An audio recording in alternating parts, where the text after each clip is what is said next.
ចាំមានបងប្អូនយើងជាច្រើនគាត់ចង់ធ្វើ YouTube ក៏ប៉ុន្តែគាត់មិនដឹងថាគួរធ្វើប្រភេទវីដេអូអ្វីទេ content ពីអ្វីទេអញ្ចឹងឯនេះដែរគឺខ្ញុំនឹងចែករំលែកថាអ្នកនរគួរធ្វើ content បែបមិនខ្លះ content អស់នេះគឺអ្នកនរអាចធ្វើនៅផ្ទះបានហើយមិនចំណាយលុយអីទេអ្នកនរបាទគឺស្រួលធ្វើហើយអ្នកនរអាចធ្វើបានទាំងអស់គ្នាអញ្ចឹងមុននឹងចូលទៅវីដេអូខ្ញុំបើសិនជាបងប្អូនចង់រៀនខាងធ្វើ YouTube ឲ្យច្បាស់លាស់គឺអាចរៀនជាមួយខ្ញុំបានចេញវគ្គសិក្សាមួយដែលខ្ញុំបញ្យល់បងប្អូនពីរបៀបការធ្វើ YouTube ខ្ញុំមានបទពិសោធន៍ច្រើនឆ្នាំហើយខ្ញុំក៏មាន channel ជាច្រើនដែរហើយ YouTube មិនមែនគេចេះតែធ្វើទេបងប្អូនគឺគេធ្វើគេមានកលិះរបស់គេបើបងប្អូនចេះតែធ្វើថតផុសគឺ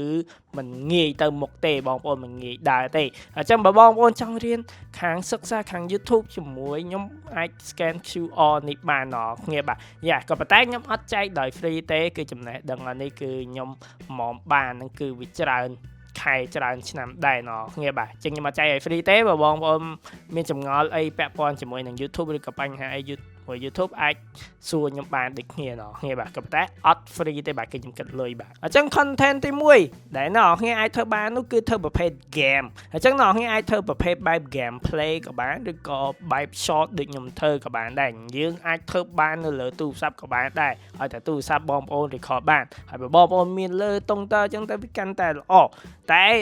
ដូចខ្ញុំថាអញ្ចឹងយើងមិនបាច់ទៅចំណាយលុយអីច្រើនទេអញ្ចឹងបងប្អូនចង់ចាប់ផ្ដើមធ្វើនៅលើទូរស័ព្ទសិនក៏បានដែរហើយអ្នកគ្នាដឹងហើយយើង record game គឺវាមិនអស់លុយអីទេនឹងហើយវាមិនអស់លុយអីទេយើង download តែ game ដែលយើងចង់លេងហ្នឹងទៅគឺយើងអាច record ផុសបានហើយអញ្ចឹង game គឺជាប្រភេទ content មួយដែលអ្នកគ្នាអាចធ្វើទៅតែហើយក៏វាស្រួលធ្វើដែរអ្នកគ្នាធ្វើម្នាក់ឯងឯងបានហ្នឹងហើយចាំវាស្រួលមែនតើចាំម្ដងគ្នាឯងធ្វើខាង game គឺវាស្រួលបាទហ្នឹងហើយដូចខ្ញុំជាដើមខ្ញុំចូលចិត្តខាង game លេងតែ game ឯងមួយថ្ងៃ content ទី2គឺ content សម្រាយរឿងថ្ងៃប្រកាសជាមានមើលរឿងច្រើនហើយអញ្ចឹងគ្នាយើងខ្លះក៏ដឹងយល់ច្បាស់នៃរឿងនីមួយអញ្ចឹងទៅឧទាហរណ៍ដូចរឿង The Boy ឬក៏រឿង Invincible ឬក៏រឿង anime ណាអីមួយអញ្ចឹងទៅវាស្ថិតនៅលើចំណង់ចំណូលចិត្តបងប្អូនទេក៏ប៉ុន្តែបងប្អូនអាចយកវាយកមកធ្វើ YouTube បានដូចគ្នាគ្រាន់តែថាពេលបងប្អូនធ្វើដោយប្រុងប្រយ័ត្នដោយសារ content ប្រភេទបែបនេះគឺវាអាចធ្វើឲ្យដាច់ channel អ្នកឯងដោយគេ copyright អញ្ចឹងធ្វើសម្រាយរឿងធ្វើឲ្យបានស្រួលបួលហ្នឹងហើយអញ្ចឹងធ្វើអាសម្រាយរឿងហ្នឹងគឺអ្នកឯងដឹងហើយគឺវាអត់ពិបាកទេគឺអ្នកឯងយល់ដឹងពីរឿងហ្នឹងច្បាស់យកមកសម្រាយនិយាយឲ្យគេស្ដាប់មកហ្នឹងហើយនិយាយពីតួអង្គនឹងមិនហ្នឹងមកអ្នកឯងយល់ពីការសម្រាយរឿងហ្នឹងហើយអ្នកឯងធ្លាប់មើលធ្លាប់អីអញ្ចឹងអ្នកឯងមិនបាច់ឲ្យខ្ញុំបញ្យល់អីច្រើនពី content បែបសម្រាយរឿងនោះទេហើយដូចថាអញ្ចឹងវាអត់មានតែចំណាយលុយអីទេគឺស្រួលធ្វើណាគឺអ្នកឯងអាចធ្វើនៅផ្ទះបានបញ្ចូលតែសំឡេងមិនបាច់ដាក់មុខក៏បានដែរសម្រាប់រឿងនឹងនោះ content ទី3គឺ content AI ហ្នឹងហើយអ្នកប្រកាសជាឃើញ content AI នៅលើ YouTube ច្រើនមែនតើហ្នឹងហើយក៏AI បើអ្នកធ្វើអាបែបមួយណាហ្នឹងហើយ content AI គឺអ្នកគឺធ្វើបានគឺអាចរកលុយបានតែវាស្ថិតនៅលើ content ដែលអ្នកធ្វើដែរបើអ្នកធ្វើ content បែបនិយាយកាត់ YouTube គេមានច្បាប់គេញ៉ៃដែរជាមួយនឹង AI អញ្ចឹង AI ខ្លះរកចំណូលបាន AI ខ្លះរកចំណូលបានហើយរបស់ AI ដែលអ្នកប្រើហ្នឹងកម្មវិធី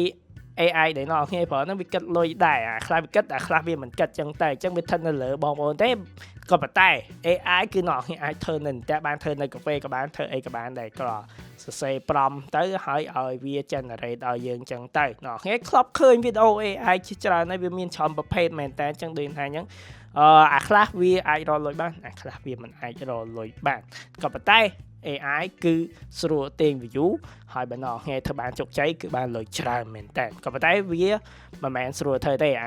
ធួខ្លះវាគិតលុយយ៉ាងទៅអញ្ចឹងវាខៀងពិបាកថងនឹងដែរតែខ្ញុំយកមកនិយាយគឺដោយសារតែវាអាចរកលុយបានមែនហ្នឹងហើយរកលុយបានច្រើនទៀតជាមួយនឹង AI content ទី4គឺ content reaction បាទអញ្ចឹងនៅតែផ្ទះមើលវីដេអូគេក៏រកលុយបានដែរដោយយើងធ្វើ reaction ក៏ប៉ុន្តែបាទ reaction គឺមិនមែនចេះតែធ្វើទេពេលឯងធ្វើវីដេអូ reaction គឺមើលវីដេអូគេអញ្ចឹងយកវីដេអូគេយកមកដាក់មុខខ្លួនឯងហ្នឹងបានគេហៅថាប្រភេទជា reaction ហើយបើធ្វើវីដេអូ reaction បញ្ចេញមតិយោបល់នៃការវីដេអូមើលហ្នឹងទេបញ្ចេញ reaction ហ្នឹងទេគឺធ្វើឲ្យដាច់រលុយដូចគ្នាចាំបើធ្វើខាង reaction គឺវារៀងអញ៉ៃតិចវាភាកច្រើនអញ៉ៃ ខ្លាំងជាងគេនោះគឺម្ចាស់គេអនុញ្ញាតឲ្យអ្នកគ្នាឯងយកវីដេអូគេយកមកដាក់នៅក្នុង YouTube អ្នកគ្នាឯងអត់ទេហ្នឹងហើយអ្នកខ្លះគឺគេអត់ឲ្យទេឧទាហរណ៍ដូច Mr. Big ក៏អនុញ្ញាតឲ្យចាំបើអ្នកគ្នាចង់យក clip គាត់យកមកដាក់ក្នុងវីដេអូអ្នកគ្នាឯងគឺអ្នកគ្នាឯងក៏ដាក់មុខឲ្យបញ្ចេញមតិយោបល់ទៅថាវីដេអូគាត់បែបមិនទៅគឺអ្នកថ្ងៃអាចបើករលុយបានអត់ខុសច្បាប់ YouTube ទេក៏ប៉ុន្តែដូចថាអញ្ចឹងវាស្ថិតនៅលើម្ចាស់វីដេអូគេដើមដែរថាគេអនុញ្ញាតឲ្យអ្នកថ្ងៃយកវីដេអូគេយកមកដាក់ដែរអត់ទេហ្នឹងហើយអញ្ចឹងអាហ្នឹងវាស្ថិតហើយដូចថាអញ្ចឹងអត់ពិបាកទេ content ហ្នឹងគឺស្រួលធ្វើទេយើងក៏មើលវីដេអូគេហើយបញ្ចេញមតិយោបល់សុំការអនុញ្ញាតពីគេហ្នឹងហើយគឺយើងអាចយកមកផុសលើ YouTube បានហើយអញ្ចឹង content ទី5គឺ content animation ណោះងារ animation ហ្នឹងគឺជាអ្វីប្រភេទបែបតុក្កតាណោះងារបានហ្នឹងហើយឬក៏យើងគូរូបរាងយើងហើយយើងយកមកជាប្រឌិតរឿងនិយាយកាត់គឺ content នេះគឺពិបាកធ្វើខ្លាំងហ្នឹងហើយក៏ប៉ុន្តែមានបងប្អូនយើងក៏ចូលចិត្តដែរ content បែប animation នឹងមានអ្នកចូលចិត្តច្រើនហើយតែវាពិបាកធ្វើតិចតែបងប្អូនធ្វើអានឹងបានជោគជ័យគឺវាអត់មានបញ្ហាអីទេហ្នឹងហើយអា content ខ្ញុំនិយាយប្រហែលហ្នឹងចិត្តតែមានបញ្ហានេះបញ្ហានោះតែបើណោះគេធ្វើប្រភេទបែប animation ណោះគេធ្វើដោយផលិតដោយខ្លួនឯងមក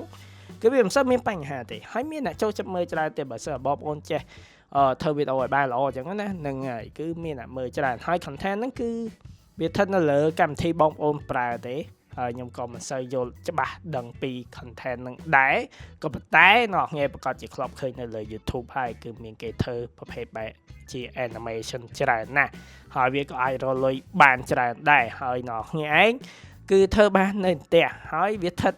លើជំនាញអ្នកងាយទេលើ animation ហ្នឹងនោះអញ្ចឹង content ទី6អ្នកងាយបាទទី6អ្នកងាយប្រកាសជាធ្លាប់ឃើញ content ហ្នឹងហើយគឺ content និយាយអំពីព័ត៌មានហ្នឹងហើយព័ត៌មានជាតិព័ត៌មានសុគេឬក៏ព័ត៌មានកំ pl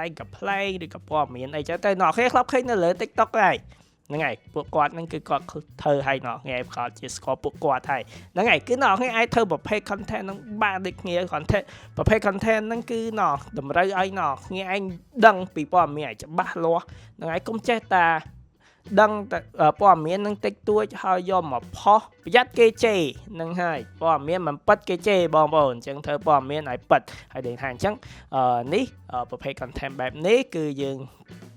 ត្រូវចេញមុខតិចណោះងាយបាទបើអ្នកងាយចេញមុខបានវាស្រួលគេចូលចិត្តមើលតែបើអត់ចេញមុខក៏បានដែរហ្នឹងហើយតែបើបានចេញមុខគឺល្អមែនតើហើយប្រភេទ content បែបហ្នឹងហើយគឺដូចថាអញ្ចឹងអ្នកងាយឯងរៀនយល់ដឹងពីព័ត៌មានឲ្យច្បាស់លាស់កុំបំលើសព័ត៌មានប្រយ័ត្នគេជេរហ្នឹងហើយបើអ្នកងាយពលឹះខ្លាំងពេក YouTube គេផ្ដាច់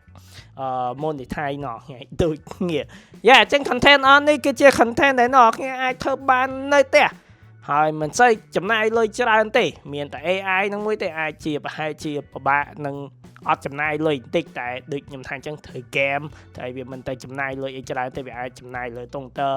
ឬក៏របស់ microphone អីតិចតួចចឹងតែចិត្តចាយរបស់ចាំបាច់ដូចទឹកគ្នាទេណោះថ្ងៃមុខថ្ងៃក្រោយបើណោះថ្ងៃចង់ធ្វើ YouTube ឲ្យច្បាស់លាស់ណោះថ្ងៃគង់តែចំណាយដូចទឹកគ្នាទេអញ្ចឹងយ៉ាថ្ងៃចឹងខ្លះក៏មាន laptop ក៏មានទូរស័ព្ទហើយផងដែរអញ្ចឹងយ៉ាទុកចោលវាទៅអីណោះថ្ងៃសាកធ្វើលេងទៅហ្នឹងហើយយ៉ាអញ្ចឹង content នេះគឺណោះថ្ងៃសុទ្ធតែធ្វើបានហ្នឹងហើយមិនថាណោះថ្ងៃវ័យប៉ុណ្ណាទេដូចថាអញ្ចឹងគឺវាអាចគឺអត់រើសវ័យទេហើយណោះចង់ធ្វើគឺធ្វើបានហើយអត់ពិបាកទេយើងធ្វើនៅផ្ទះធ្វើម្នាក់ឯងទៀតសំខាន់ពួក content អស់ហ្នឹងគឺយើងធ្វើម្នាក់ឯងបានទៀតណោះគ្នាបានមិនបាច់ទៅមានគ្នាច្រើនអ្នកអីទេយ៉ាអញ្ចឹងសង្ឃឹមថាវីដេអូមួយនេះគឺជួយឲ្យណោះគ្នាចាប់ផ្ដើមធ្វើ YouTube ទាំងអស់គ្នាអញ្ចឹងបងប្អូនចង់រៀនខាងធ្វើ YouTube ដូចថាអញ្ចឹងអាចរៀនជាមួយខ្ញុំបាននឹងហើយមានចម្ងល់មានបញ្ហាអីជាមួយនឹង YouTube ដោះមិនចេញអាចមកសួរខ្ញុំបានដូចគ្នាណោះគ្នាត scan QR នឹងទៅណោះគ្នាបាទយ៉ាអញ្ចឹងដូចថាអញ្ចឹងខ្ញុំគិតលុយបាទចាំណោះគ្នាមកសួរខ្ញុំអីគឺបាទគិតលុយបាទខ្ញុំអត់ free ទេបាទយ៉ាអញ្ចឹងថ្ងៃហ្នឹងគឺមានតែប៉ុណ្្នឹងទេអរគុណច្រើនណោះគ្នាដែលបានមើលហើយខ្ញុំនឹងជួបជាមួយនៅវីដេអូផ្សេងទៀតបាទបាយ